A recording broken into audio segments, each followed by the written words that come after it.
What if the secret to power was not found in passion, but in indifference? What if everything you've been told about the virtues of caring, about empathy, compassion, and authenticity, was nothing more than a carefully constructed myth designed to keep you vulnerable, predictable, and controllable? We live in a culture that glorifies emotion. From the self-help industry that preaches passion as the key to success, to social movements that sanctify empathy as the highest form of morality, to the endless carousel of motivational slogans insisting that you must follow your heart. Everywhere you turn, the message is clear. To care deeply is to be human, and to be human is to be powerful. But history whispers a darker truth. The most influential figures, the leaders who reshaped nations, the conquerors who bent the arc of civilization, did not rise because they cared more. They rose because they cared less. They possessed the rare ability to detach, to mask their true feelings, to view the game of life not through the fog of emotion, but with the cold clarity of calculation. Their strength was not their passion. It was their indifference. This is the paradox of power. To the masses, emotion is marketed as strength. But to those who understand the mechanics of control, emotion is the very thing that enslaves. The angry man can be provoked, the loving man can be betrayed, the ambitious man can be manipulated. But the man who does not care, at least not in the ways the world expects, becomes untouchable. Niccolo Machiavelli, the Renaissance thinker, often remembered as the father of political realism, understood this better than most. In a world riddled with betrayal, assassinations, and shifting alliances, he observed that rulers who allowed emotions like mercy, loyalty, or compassion to dictate their decisions were quickly devoured by those who did not. To survive, one had to wear a mask of indifference that concealed vulnerability and projected unshakable control. And yet, the very idea of not caring feels almost unnatural to us. From childhood, we're taught that our emotions are sacred truths, that to suppress them is to betray ourselves, that authenticity requires constant emotional exposure. But ask yourself, who benefits when you live this way? Do you become stronger, freer, more in control of your destiny? Or do you become easier to exploit by lovers, by employers, by politicians, by algorithms that know exactly which feelings to trigger in order to make you act? The mask of indifference, then, is not the absence of emotion. It is the mastery of it. It is the conscious decision to refuse enslavement by passions, and to instead use them strategically. To care only when caring benefits you, and to withdraw your concern when it becomes a weakness. It is a philosophy that feels cruel only until you recognize the cruelty of a world that punishes the naive, the impulsive, and the overly sincere. So the question is not whether you should care. The real question is, when should you care, and when should you not? Machiavelli's answer, cold and unsettling, is that the path to power lies not in feeling more, but in feeling less. And if that sounds disturbing, good. It should disturb you, because buried beneath this truth is a mirror you might not want to look into.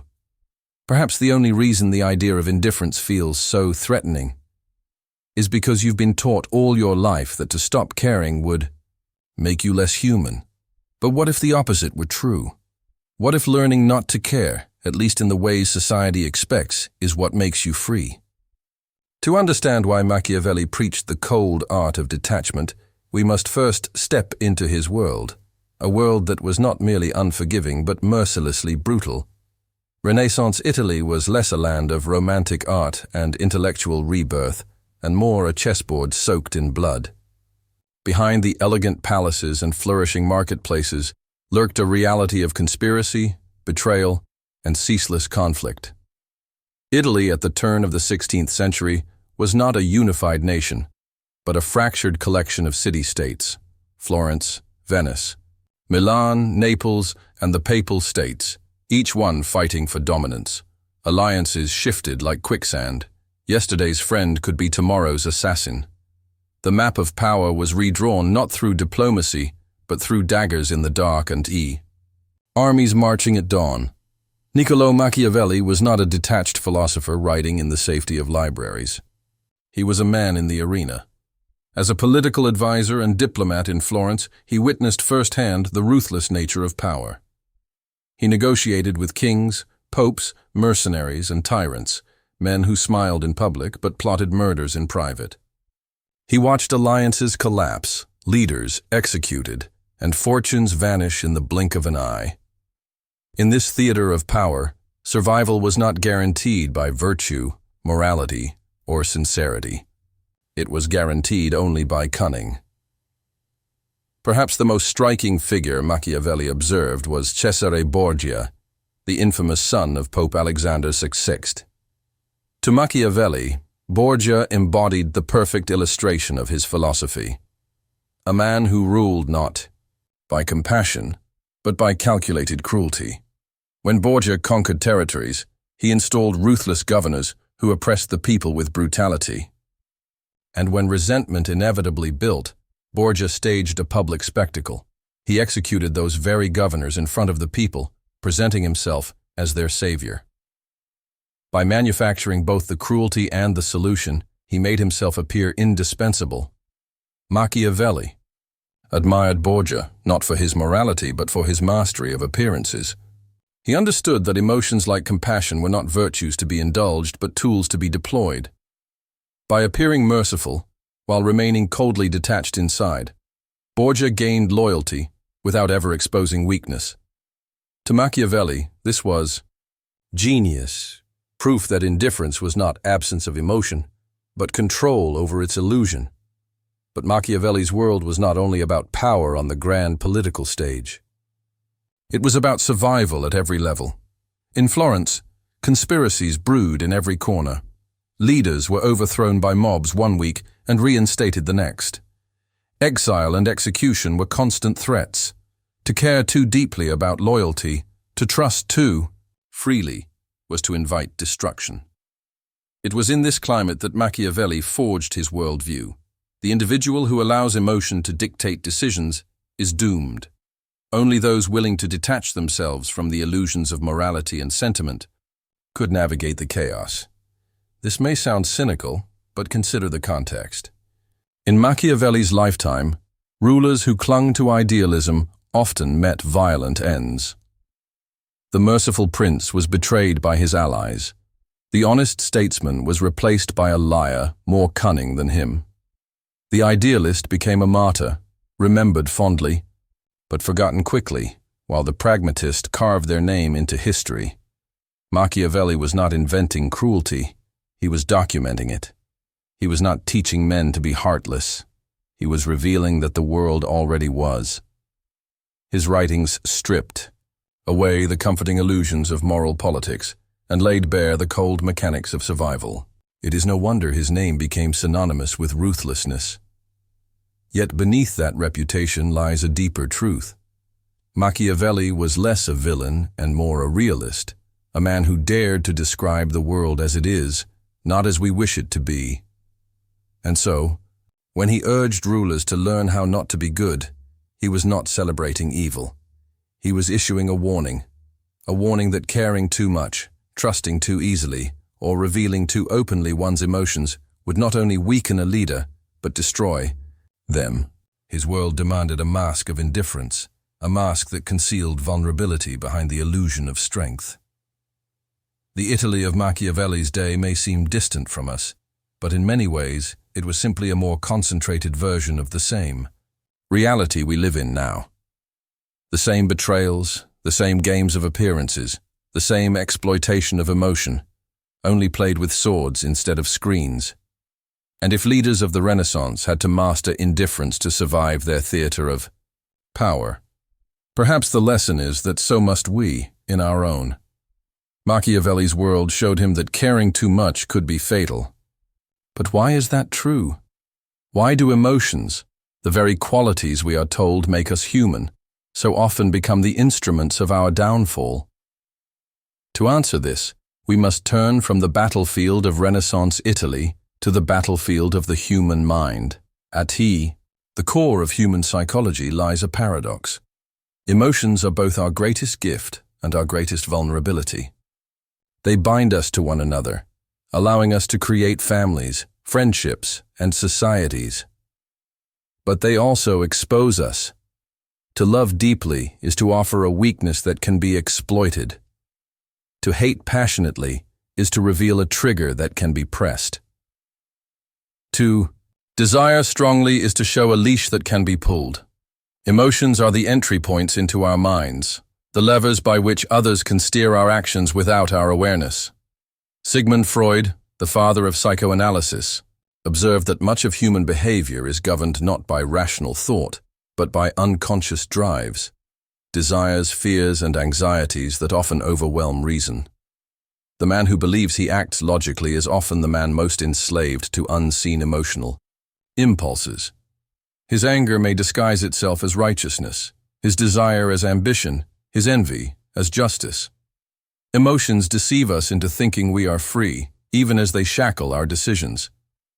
Carl Jung, Freud's student and eventual rival, took this further with his concept of the shadow, the hidden aspects of our psyche we refuse to acknowledge. When we deny our darker impulses, they do not disappear. They fester, growing stronger in the unconscious, and erupt in moments of weakness. The man who denies his capacity for cruelty may one day commit cruelty in blind rage. The woman who denies her envy may sabotage others while insisting she acts out of principle. Emotional blindness, Jung warned, makes us slaves to what we cannot control. To detach, then, is not to suppress emotion, but to see it clearly. Detachment is the act of pulling back, of stepping outside one's own impulses to observe them as if from above.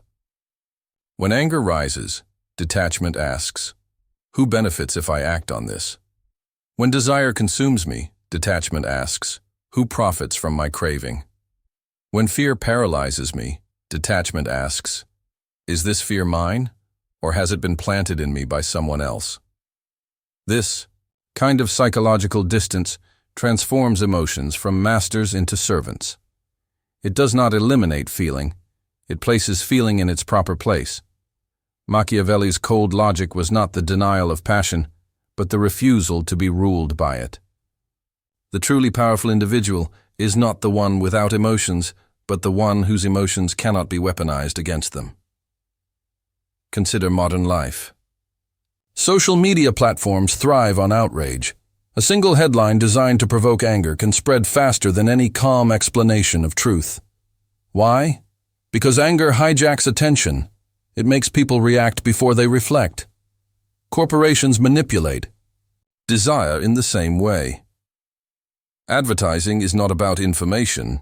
It is about planting hunger where none existed. Politicians exploit fear, promising safety from enemies, real or imagined, in exchange for obedience. In every case, emotions are not just natural responses. They are tools of control. Think of how often your own life has been steered by feelings you did not choose, the impulsive message you regret sending, the purchase you made out of envy, the argument that left you saying things you can never take back. These are not small mistakes. They are reminders that without detachment, you are not truly free. You are, in a sense, remote-controlled by forces outside yourself, but detachment offers an alternative. Imagine two men standing in the same storm of chaos. One reacts impulsively, angered, fearful, desperate. The other observes, unmoved, calculating.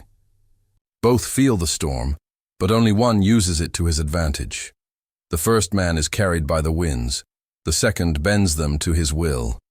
This is the psychological power of indifference. Even neuroscience confirms what Machiavelli intuited centuries ago. Studies show that when the emotional centers of the brain, like the amygdala, dominate decision-making, people act rashly. But when the prefrontal cortex, the seat of rational judgment, regulates emotion, decisions become more strategic, long-term, and effective. Detachment, in scientific terms, is the art of shifting control from the primitive brain to the rational one. It is the difference between reacting like prey and thinking like a predator. And yet, this does not mean indifference is easy. It requires discipline, a willingness to confront uncomfortable truths about ourselves. It means admitting that much of what we call authenticity is little more than unexamined impulse. It means resisting the cultural conditioning that tells us that to express every feeling is to be real. True detachment is not repression but sovereignty, the reclaiming of the mind from its unseen captors. This is why Machiavelli's philosophy continues to disturb us. It challenges the very foundation of our identity. If emotions are not sacred truths, but exploitable weaknesses, then much of what we believe about ourselves collapses. The stories we tell, that love is pure, that anger is righteous, that desire is destiny, become fragile illusions. And in their place stands a colder, harder truth. Freedom begins not with caring more, but with caring less. Detachment is not the absence of humanity. It is the birth of mastery. It is the moment you stop being a pawn in someone else's game and begin to play the game yourself. And once you see this, you cannot unsee it. For the question will echo in every decision you make. Am I acting from emotion or from choice? If Machiavelli's world was a theater of power, then his philosophy was the script. And at the heart of that script lies a doctrine unsettling in its simplicity. Care less. Not in the careless sense of apathy, but in the deliberate art of emotional detachment, wielded as a weapon. The ability to remain unmoved, to resist manipulation, and to turn emotions into tools rather than liabilities. But how does one practice this? What does it mean, in real terms, to cultivate the cold art of not caring? Machiavelli left us a blueprint, not in the language of kindness or morality, but in the ruthless clarity of survival. His lessons read less like advice for living peacefully, and more like a manual for domination. And though they were written centuries ago, they echo with eerie relevance in the world we inhabit today. Rule 1. Control appearances. Conceal intentions. Machiavelli wrote, "Everyone sees what you appear to be. Few experience what you really are." This is not cynicism. It is recognition of human psychology. People judge not by truth, but by perception. To reveal too much of your inner world, your doubts, your desires, your vulnerabilities, is to hand others the keys to manipulate you, appear weak, and predators circle. Appear too eager, and you are exploited. Appear too trusting, and you are betrayed. Machiavelli understood that the wise ruler wears a mask, presenting what others want to see, while keeping his true intentions hidden in shadow. In the modern world, appearances are everything. Social media thrives on performance. Politicians survive on crafted images. Even in personal relationships, the ones who control how they are perceived hold the advantage. This is not dishonesty, it is self-preservation.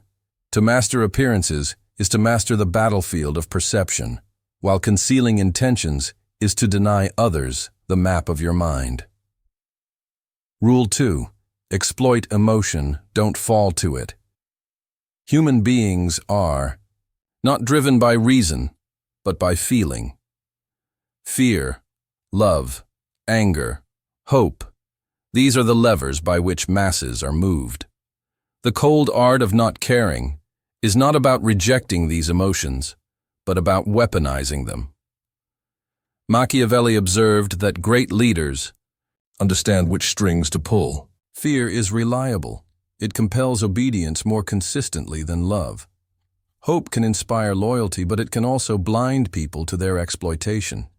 Anger can be directed outward, away from the ruler and toward an enemy.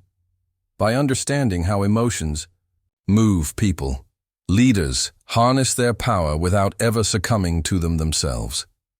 Think of modern advertising. Brands do not sell products, they sell emotions. A luxury car is not steel and wheels, it is prestige. A political campaign is not policies. It is fear of collapse or hope of salvation.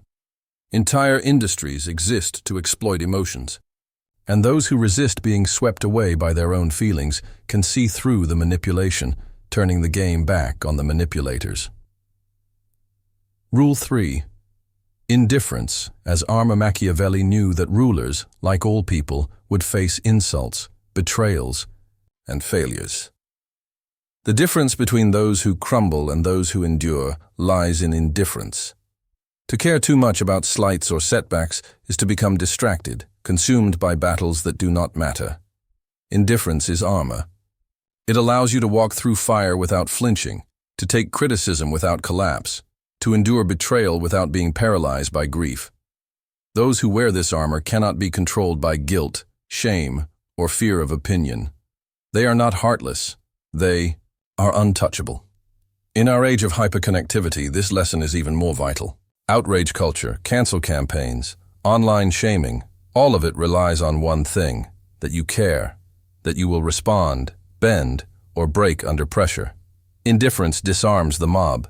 When you refuse to be moved by their attacks, you rob them of their power. Rule 4. The ruthless balance of fear and love, one of Machiavelli's most quoted lines, remains, "It is safer to be feared than loved, if you cannot be both."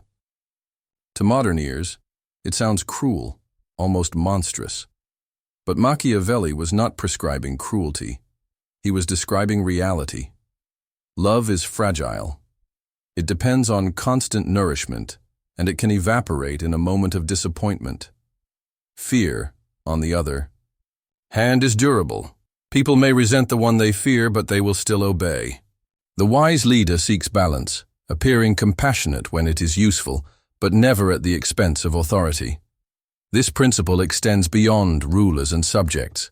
In workplaces, relationships, even friendships, those who are respected through firmness endure longer than those who chase approval. To be feared does not mean to be hated. It means to be respected so deeply that betrayal carries consequences too costly to risk. Love may draw people to you, but fear ensures they do not destroy you. Rule 5. Strategic cruelty and calculated mercy. Machiavelli wrote that cruelty, when well used, can serve stability. This does not mean mindless brutality. It means understanding. When harshness creates order, where kindness would invite chaos. The ruler who punishes swiftly and decisively is often more merciful in the long run than the ruler who allows disorder to fester through endless leniency. But cruelty must be calculated. It must serve purpose, never impulse. To lash out in anger is weakness. To strike coldly with reason is strength. Similarly, mercy must be strategic, not sentimental. A single act of forgiveness, when shown at the right moment, can secure loyalty for a lifetime. The key is never to act from feeling but from foresight. We see this principle everywhere. Corporations lay off employees with brutal efficiency, yet offer generous perks to the survivors, instilling both fear and gratitude. Politicians crack down harshly on dissent, yet extend symbolic acts of mercy to appear benevolent. Even in personal life, the balance of firmness and forgiveness determines whether one is respected or taken advantage of. Taken together, these lessons form the heart of Machiavelli's doctrine. Control appearances, exploit emotion without succumbing to it, wear indifference as armor, balance fear and love, use cruelty and mercy strategically. It is a philosophy that unsettles us because it strips away the comforting myths of morality and exposes the raw mechanics of power. Yet when we examine the world honestly, we find these rules everywhere, applied by corporations, politicians, influencers, even by those closest to us. The cold art of not caring is not an invitation to become inhuman. It is the recognition that those who refuse to learn these rules will always be ruled by those who have. The lesson is not to eliminate emotion, but to master it. Not to reject care, but to ration it. To choose deliberately when to reveal softness and when to remain unmoved. It is a discipline, a weapon, a shield. And it is the reason Machiavelli's words, centuries later, still disturb us. Because they remind us that the world does not reward sincerity. It rewards control, and control belongs not to those who feel most deeply, but to those who know when not to feel at all. They say fire can warm your home, or burn it to the ground. The art of indifference is no different. It grants power, clarity, and leverage. But like all powerful tools, it cuts both ways. To master it is to walk a razor's edge between strength and emptiness, control and isolation. What begins as a shield against manipulation can, if unchecked, become a prison that locks even the wielder inside. Consider the tyrant who hardens his heart until nothing stirs it. He does not fear betrayal because he trusts no one. He does not suffer heartbreak because he allows no one close. He feels neither joy nor pain, only the sterile satisfaction of victory. And yet, beneath the surface, something begins to decay. For without risk, there is no intimacy. Without vulnerability, there is no love. Without genuine investment, there is no meaning. In killing his own capacity to care, he wins the world but loses the very reason to live in it. This is the paradox. Machiavelli understood, though he rarely admitted it. A ruler must learn to seem compassionate without becoming enslaved by compassion.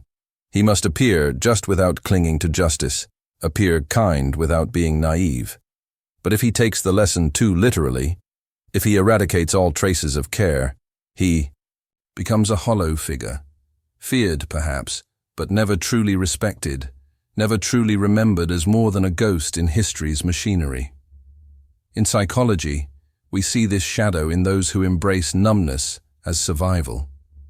Soldiers who return from war sometimes find themselves unable to reconnect with civilian life, their emotions blunted by necessity. Entrepreneurs who sacrifice everything for their empire may wake up one morning with riches beyond imagination, yet no one left to share them with. The student who learns early to silence their emotions to endure cruelty may grow into an adult incapable of intimacy. Indifference saves them in the short term, but it erodes them in the long run. There is a reason human beings are wired to care. It is care that bonds tribes, families, lovers, and allies. It is care that fuels art, invention, and even rebellion. Strip it away entirely, and you are left with a machine, efficient, yes, but soulless. The challenge is not to extinguish emotion, but to wield it like a weapon, bringing it forth when needed, and withholding it when dangerous. Think of Marcus Aurelius, the Stoic emperor. He did not eliminate his emotions. He disciplined them. He ruled with detachment, but also with a sense of duty. His indifference was not to humanity itself, but to the distractions and illusions that might cloud his judgment. This is the balance. To detach from what weakens, but remain tethered to what gives life meaning. The danger of forgetting this balance is what makes indifference so seductive and so destructive. A man who learns not to care about rejection may find resilience, but if he ceases to care altogether, he loses the ability to form love. A leader who learns to detach from flattery may remain strong, but if he detaches completely, he isolates himself in paranoia. And here lies the double-edged truth. Indifference can be armor, but armor too thick becomes a tomb. It shields you from arrows, but it also blocks the touch of a hand, the warmth of a friend, the fire of true purpose. In the quest for dominance, one may rise by not caring, but in the quiet of the night, when power cannot silence the voice within, the question lingers, was it worth the cost? This is the hidden warning behind Machiavelli's lessons, the part rarely spoken of by those who worship power. Caring less can win you kingdoms, but caring not at all can strip you of your soul. The true master does not kill emotion, he disciplines it. He does not abandon care. He chooses carefully what deserves it. For power gained at the cost of meaning is not power at all, but a masquerade of strength, fragile, brittle, destined to crumble when the silence of indifference finally echoes back into the void. They told you emotions made you human, that to feel deeply was to live authentically. But look closer, and you'll see that in the modern world, emotions are no longer yours. They are products. Bought, sold, packaged and recycled. We live in a theater where every tear, every burst of laughter, every surge of rage has been commodified, turned into profit, and engineered for control. Social media is the grand stage. Outrage isn't just an accident, it's the algorithms. Favorite child? Rage keeps you scrolling, keeps you typing, keeps you feeding the machine with engagement that can be monetized. A stranger's opinion, a headline crafted to provoke, a carefully staged photo. These are not random fragments of life. They are bait, hooks, dipped in the waters of your psyche, designed to tug at your nerves until you surrender your time, your focus, your energy. Politicians understand this better than anyone. Machiavelli once wrote that it is safer to be feared than loved, and today's leaders have perfected the formula.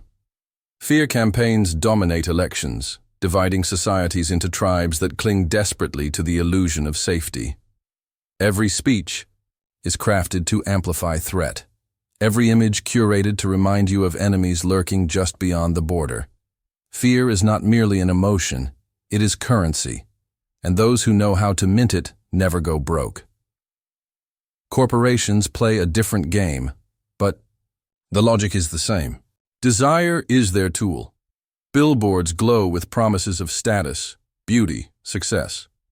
A perfume ad is not selling fragrance, it's selling longing. A luxury car commercial is not about horsepower, it's about envy, about that subtle pressure in your chest that whispers you're incomplete without it. They've studied you like a lab rat. They know your dopamine triggers, your insecurities, your cravings. To them, your emotions are not sacred. They are predictable. And what is predictable can be harvested. Think about it. The trending song that feels viral, it's no accident. It's pushed, engineered, optimized for emotional hooks that stick in your brain like glue. The Netflix show you binge in one night, structured to spike your tension, reward you, then leave you craving resolution. You are no longer simply a consumer, you are data. And data reveals not just what you buy, but what you fear, what you desire, what you dream about when no one else is watching. Machiavelli could not have imagined Instagram or TikTok, but he would have recognized the architecture instantly. A system that thrives not on truth or virtue, but on manipulation. A system that knows people are not rational creatures. They are emotional, reactive, impulsive. Centuries ago, he taught princes to exploit this reality. Today, algorithms and advertisers do it at scale, faster, sharper, colder than any ruler in Florence could have dreamed. And here is the disturbing truth. You volunteered for it. You post your life online, offering your vulnerability as entertainment. You click on outrage headlines knowing they'll raise your blood pressure. You chase likes, retweets, hearts, symbols that mean nothing but feel everything.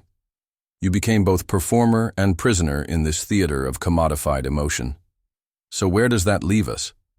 In a paradox Machiavelli himself might have appreciated. On one hand, emotions are tools of control, refined into the most profitable industry in human history. On the other, detachment, the refusal to be manipulated, becomes a radical act. When you step back from the performance, when you refuse to rage on cue, when you don't let desire chain you to consumption, you reclaim power. The cold art of not caring is no longer just about surviving rivalries in the court of a Renaissance prince. It's about surviving the constant siege on your psyche in the digital age. Every scroll, every ad, every headline is an invitation to surrender control. And every moment of detachment, every refusal to play the role they've scripted for you, is an act of quiet rebellion. This is the modern theater. A stage where emotion is no longer simply felt, but harvested. Where your joy is someone else's business model, your anger someone else's campaign strategy, your desire someone else's quarterly profit. The lesson is simple, and yet brutal. If you do not master your emotions, someone else will. And they already have the tools sharpened, the script's written, the spotlight waiting. The question is, will you keep playing your part, or will you walk off the stage? In the shadow of Machiavelli's cold wisdom, one question lingers. Is the ultimate goal to become untouchable? At first glance, the prince's armor seems impenetrable.